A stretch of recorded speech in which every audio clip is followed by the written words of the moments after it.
Oh boys, oh boys, have I got some fucking news for you. Your boy with the simple purchase of a $70 Logi Technology webcam, I now have made the process of doing tutorials the easiest it's ever been for me. And which means for all of you, it's new age of Patreon. I'm going to start advertising again. I feel like I can really knock out a lot of these tutorials a month, a lot of content, a lot of good shit. See, my issue was before I had to bounce down and fucking sidechain and do a bunch of bullshit for my tutorials, but now I can click and go in this bitch, and that's a big deal to me. So with that being said, with this new wonderful age of LEViT Patreon ahead of us, I am going to start this tutorial, which today we are covering a subject that has a lot of lore around it, a lot of misconceptions, a lot of mysteries, myths, legends. We're covering compression today. We're covering the compressor today. And it seems like a simple subject to many, but evidently not so simple to the grander community of electronic producers. I'm going to talk about compression, how to use it, what people get wrong, and the whys, hows, what, wheres, and whens. Not the whens and the wheres, but the how, whys, the whats. All right, without further ado, I see that I'm going to do this not so snazzy but workable transition here where you now get to see my shit. Let's fucking do this. Hello. See that fade? That's OBS in action. All right, so what do we got here today? I have a blank slate in Ableton, and I'm going to talk about compression. Now, the way that I'm going to do compression here. What I want to do is I want to take something that's going to be really, really obvious when compressed. Let's take a drum loop. So I think I got some loops in here.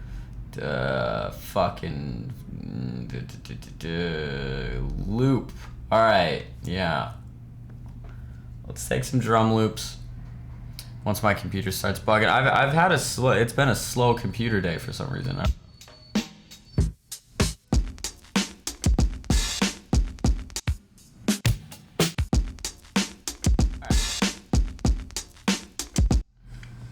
All right, let's take this guy. Now, let's talk about what a compressor does before anything. I'm gonna shut my door. It's fucking loud outside. Hold up.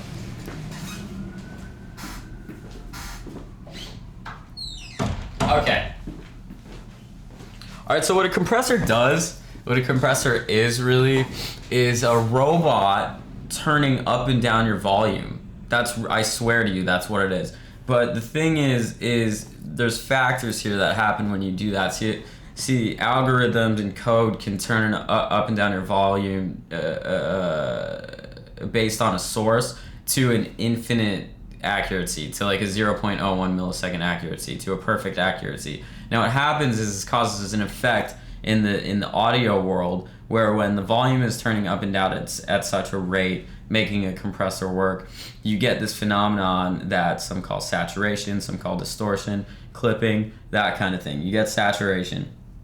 Now, with things like tape saturation, that was more born from an effect of a signal being pushed too loud on physical tape, but a lot of warmth, quote unquote warmth, that compressors give you is really just the saturation that works within this.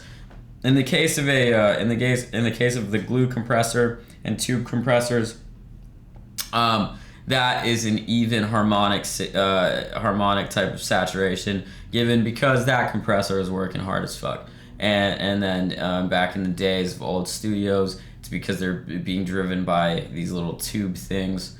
I don't know the proper terminology for them, but when you push those things too hard, it would reduce your signal and also give you this warmth, right? But in the age of digital compressors, say, i.e. the Ableton compressor here, this is not made to give you saturation. This is made for controlling dynamics, the main point why compressors exist in the first place. So you can see, we're going to get in the nitty gritty here, sorry for my rambling, but you can see with this waveform, this has a lot of dynamics. It's very loud there, very loud there, very quiet there, very loud, very quiet, very loud, very quiet, blase, blase. And what a compressor is going to do is essentially cut off the top. So if you have let's say this is what's called soft clipping, or no, I guess this is hard clipping with gain boosting, but see how all of these dynamics hit this wall. Imagine this wall is at 0. What a compressor is going to do is essentially take the top of these and squish them. And if you had, see now they're flat up top. And if you had matching gain, or you had what's it called here, makeup gain here on a compressor, it would turn your signal up to match that, how it's cutting off the top. But once again, I know this is getting a little bit abstract, but just keep in mind, really all it's doing is turning down your volume according to how loud the signal is, right? Now, but it's doing it in real time. So when a kick hits, your volume ducks. When a snare hits, your volume ducks, turns down. It's like as if someone, see on my screen, it's like as if every single time a kick hit, it's doing this, boom, turns it down, then turns it back up. And then a snare hits, boom, turns it down and turns it back up. And it renders you a signal that's a lot flatter. So let's use this in action.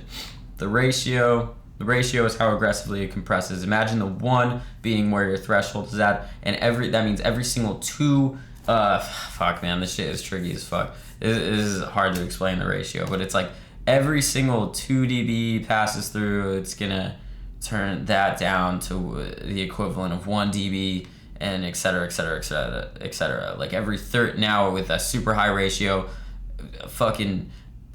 it's really hard to explain. If 32 decibels were to pass the threshold, it would turn that down to 1 decibel, I think, something like that. There's math and shit, but essentially this is how aggressive your compressor works. If you go infinite, that means it's just gonna limit it. Nothing will go above the threshold. But let's do a medium ratio of like 3 dB, and then what I'm gonna do here, so you can really see the effect visually, I'm going to turn the attack down, and the release is how soft it's going to come back up. So the attack is, it means after the volume crosses this threshold right here, this is where your threshold is. After the volume goes above that threshold, the attack is how long it takes to turn it down to this ratio. So if you have an attack of like 10 milliseconds, that means that your signal is going to pass through with full volume for 10 milliseconds, and then it's going to shoot back down. That's how you shape transients, and that's why people use compressors on kick. I use compressors on kicks, and a lot of people use that shit. Okay, the release is after it gets turned back down, how long it takes to be turned back up to normal volume. With 0 or 1 millisecond, the reason it clips faster is because it's creating that effect that I was talking about earlier, where your compressor is being pushed because it's instantaneously going down, then right back up, and then it creates a pop, all that kind of shit. And that is the saturation. That is the natural saturation compression gives you. But I'm gonna keep this at 50 milliseconds. That's a clean signal. Our knee, it's like a buffer zone. Your knee, the bigger your knee, you can see it. It softens it out. It doesn't act as instantaneous when your signal goes above the threshold. Let's watch what I'm talking about in action here.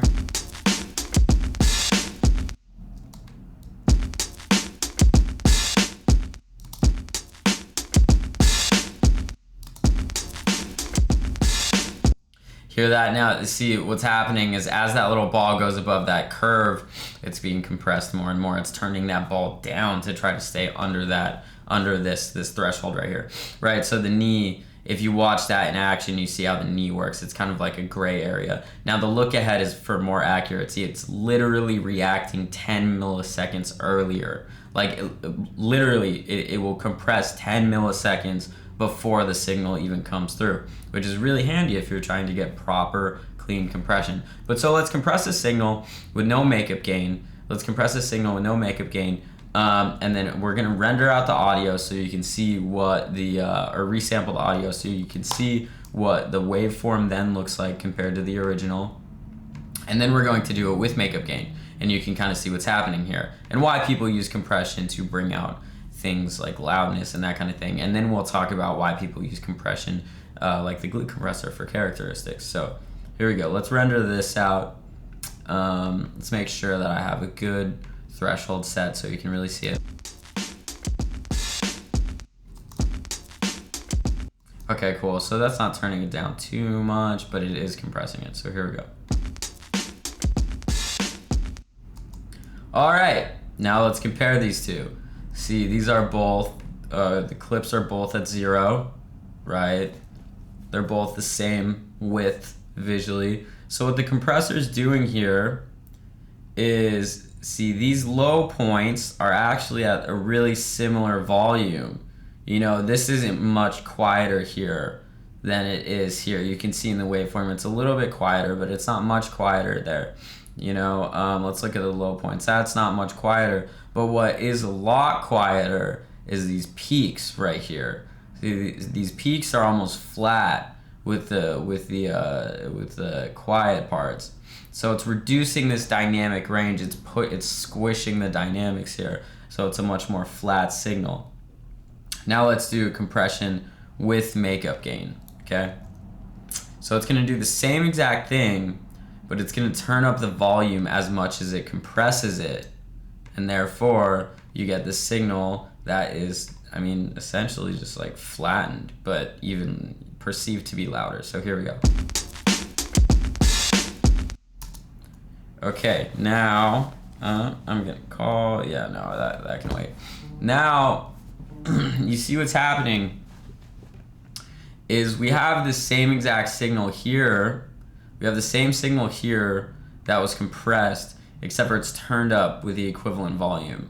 You know, you can really see the compressor working on these extra sharp dynamics here. See, it's like extra sharp, and this is a much more tame version of it. But all of these mellow parts, or all of these decay parts, all these mellow parts are now either the same volume, or if you see right here, that is in fact louder than the original source, because the whole signal is being turned up, how much it's being compressed, and then the peaks are being turned down, right? So it's a less dynamic range here. Okay, and the result is this. Compared to the original, hear how that's overall more loud? We're gonna A and B again.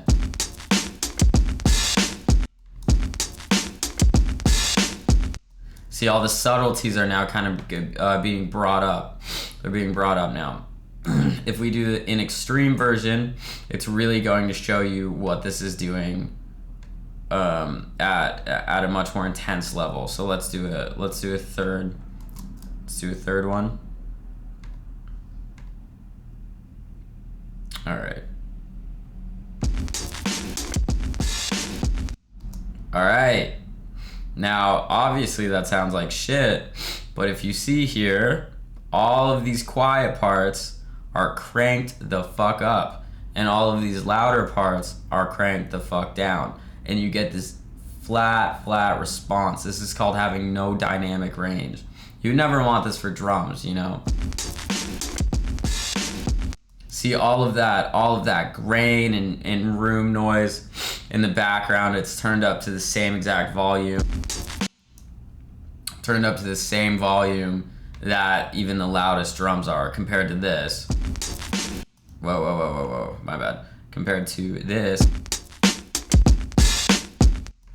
Right. So we have the original.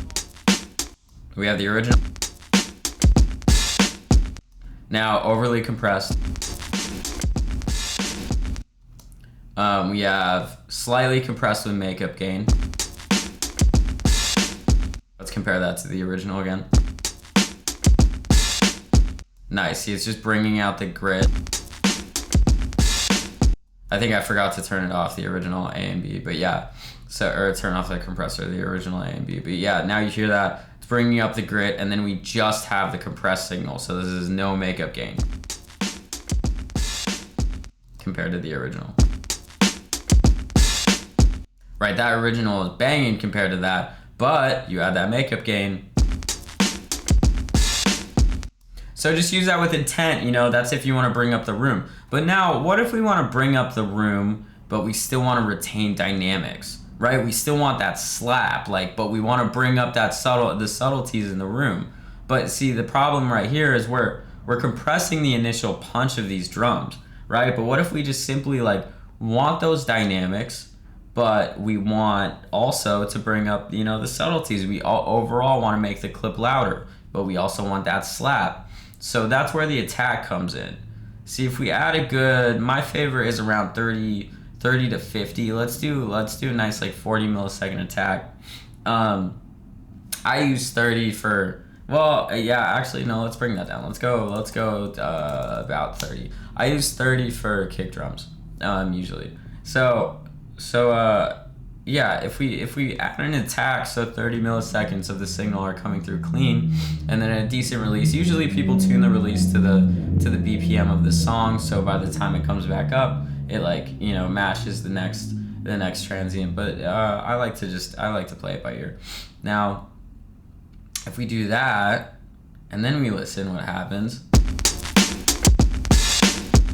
See, now we're clipping, because it's doing the makeup gain, it's turning it up, and it's also letting those dynamics cut through it first. So let's turn the makeup gain off. Here we go. Whoa, you hear that shit?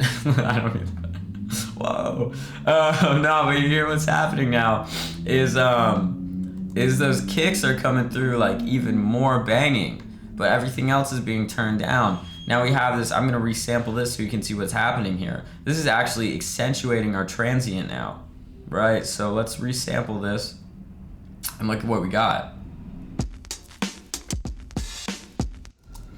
So this is now accentuating our transient, but it's also compressing everything on the bottom end. We get this kind of more contained signal, and it's shaped more to these like punchy drums, but everything is very contained, you know, everything is very, what's the word for it? Glued together, as people say. I don't like that phrase that much, but it's glued together. So this is the result that we get when we instead of using makeup gain, I'm turning up this signal on its own. We actually brought back the punchiness of these transients. But you see how gradually and smooth that this is now? It's like a very perfect triangle. Every single one has this nice punch, and then this perfect triangle. That's the compressor doing work, yo. Like, as opposed to these flat transients. You know, it always comes down to what you want, but this is the type of signal that I prefer to send in my master chain, and therefore I get those hard, punchy drums. It sounds like this. Right, compared to the original signal, which will be louder, but compared to this, you can really hear it in the kicks and snares. The kicks need a lot of EQing after that compression, but I'll turn up the gain to be perceived the same, at the same volume.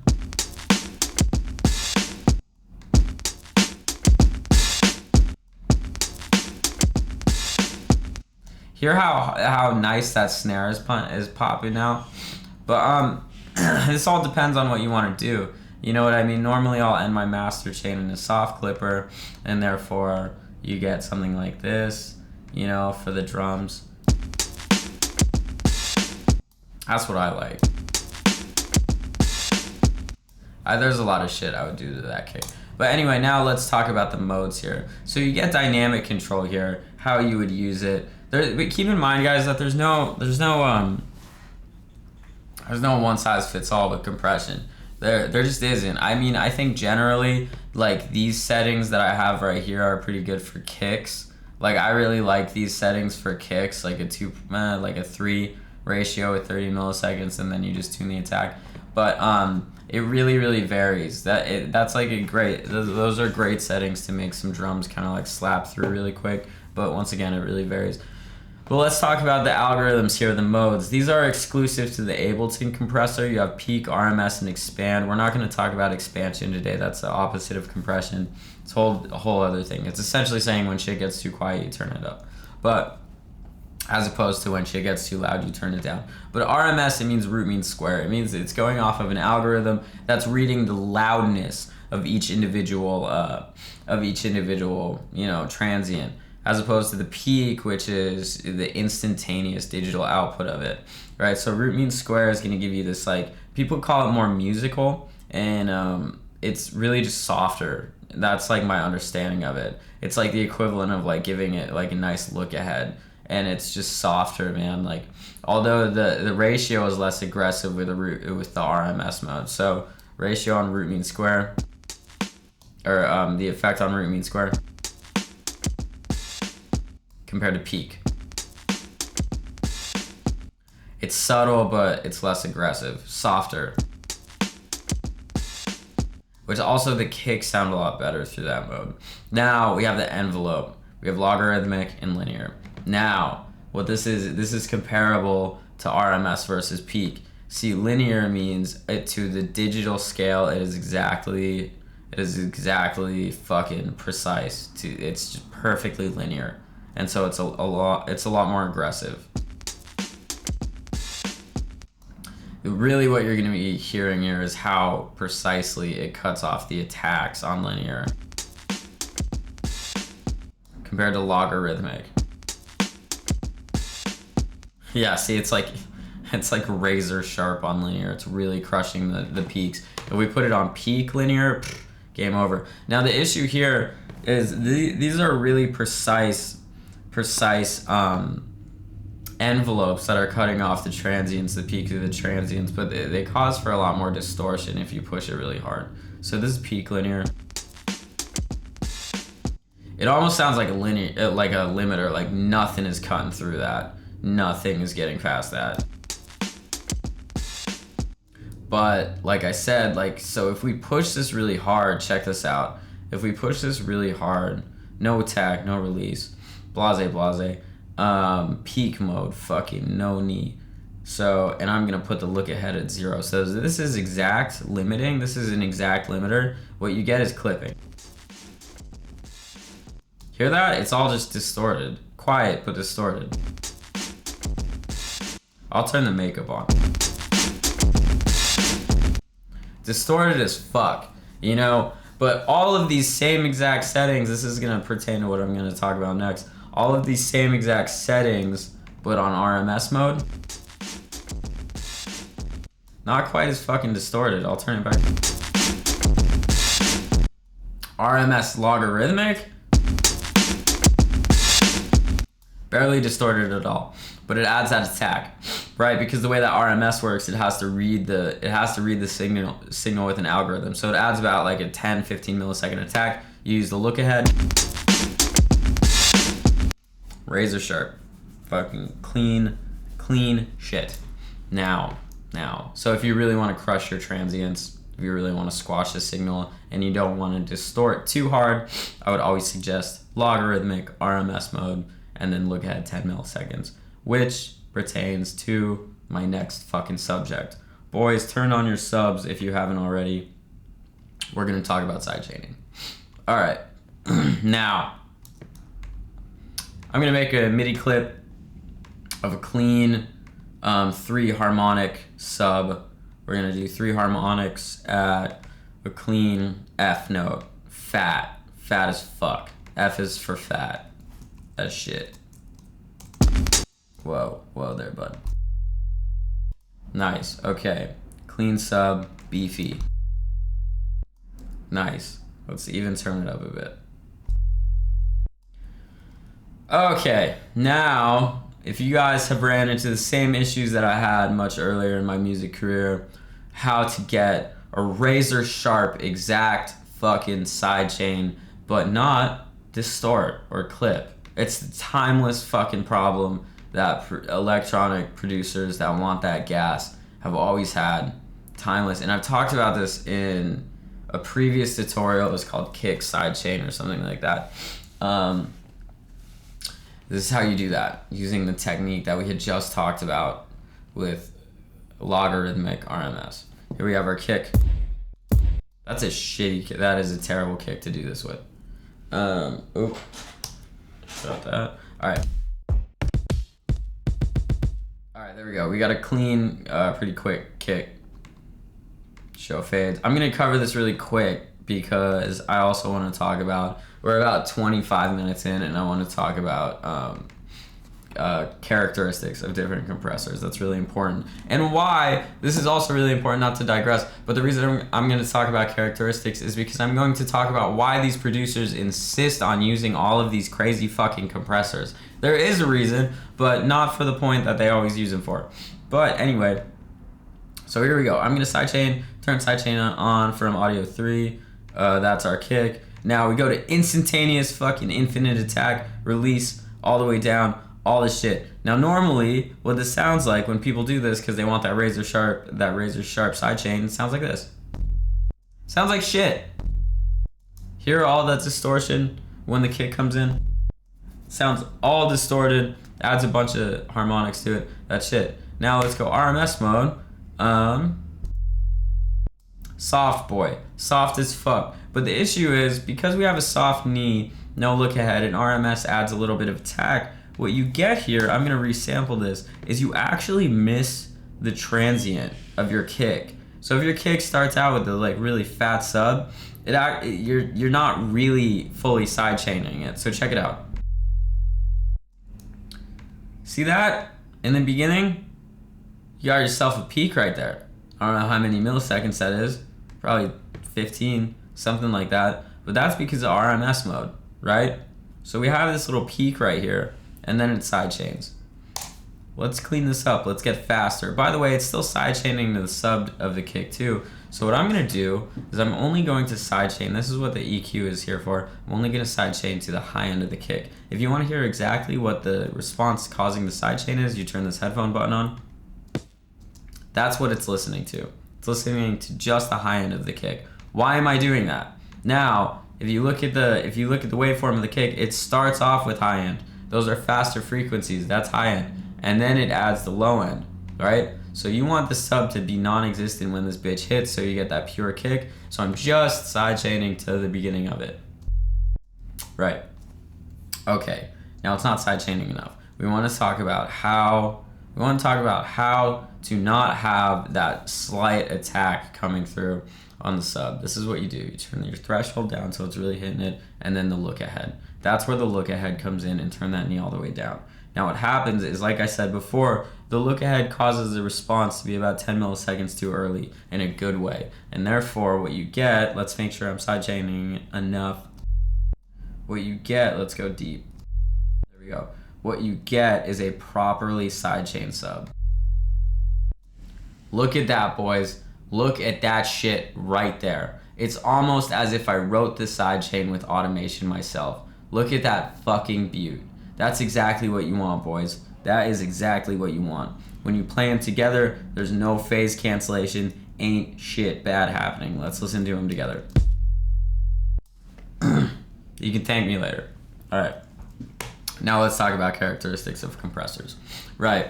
The best way to demonstrate this is with subs. Pure flat response subs. We got 3 harmonics with this sub. Now what I'm gonna do, I'm gonna use Ableton's native compressor. I'm gonna push it as hard as possible, and then we're gonna listen to this. Actually, matter of fact, should we resample to look at the waves? No, I don't think that's really gonna show you much actually. But let's push it as hard as possible, and then listen. That's what that compressor sounds like. Those are the harmonics being added by that compressor. Let's grab a different compressor. Let's grab the glue compressor. Now I'm gonna key map the switch to these compressors with A, so we can quickly reference the two. You know, when I hit A, boink boink. Whoa, did Ableton just crash? Oh, that was Flash. Fuck Flash Player. All right, so when I hit A, see they swap. All right, now let's crank the glue compressor as much as possible. Soft clip. Yeah, and then I have to do. Man, I actually just started using this, but I think this is how you.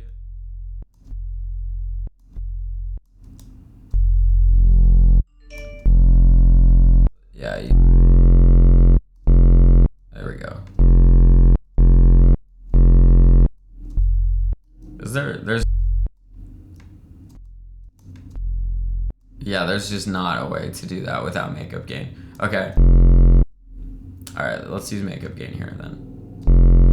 Alright, so that's a characteristic of the glue compressor. It's very nice and warm compared to Ableton's compressor. Fucking.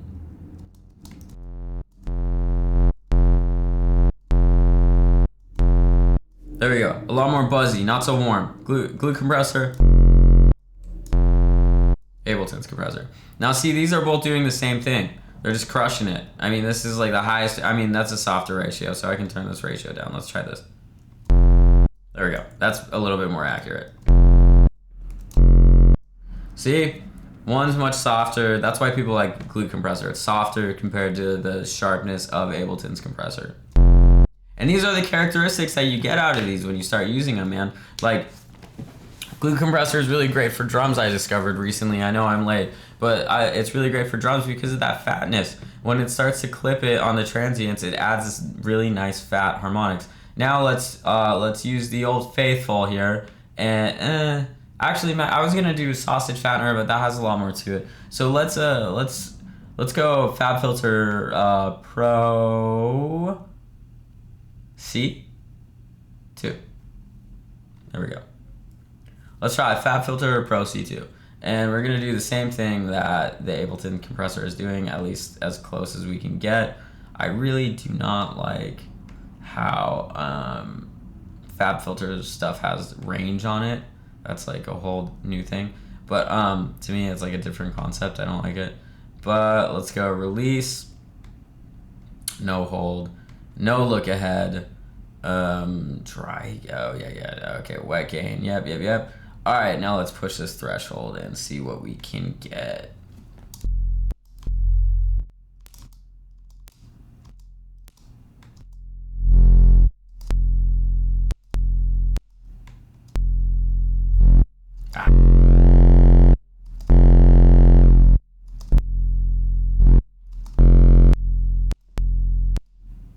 Sorry about that, guys. Let's go attack, and we'll go classic.